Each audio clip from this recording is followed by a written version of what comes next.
সেই সব লোককে দেখো না যারা তোমার চেয়ে বেশি ভাগ্যবান। তা না হলে তোমরা আল্লাহ তাআলাকে স্মরণ করায় অবহেলা করতে পারো, তা না হলে প্রতিপালকের প্রতি অকৃতজ্ঞ হয়ে যেতে পারো। তাহলে নবী বলেছেন তাদেরকে দেখো যাদের ভাগ্য খারাপ। তখন আপনি বলছেন আচ্ছা, এই লোকটার তো কোনো গাড়ি নেই, আমার একটা মারুতি অন্তত আছে। তাকে দেখবেন না যারা সে মার্সিডিজ। ও আমার মার্সিডিজ নেই কেন? ওই লোকের গাড়ি নেই, আমার তো একটা আছে। আপনি আল্লাহকে ধন্যবাদ জানাবেন।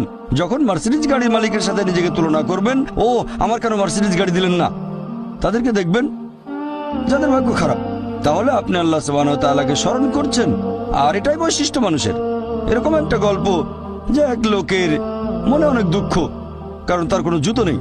তারপরে সে একটা লোককে দেখলো যার একটা পাই নেই।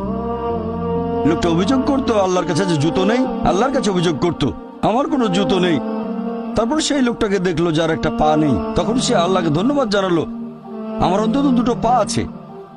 তাহলে সন্তুষ্ট হওয়া একটা পরীক্ষা।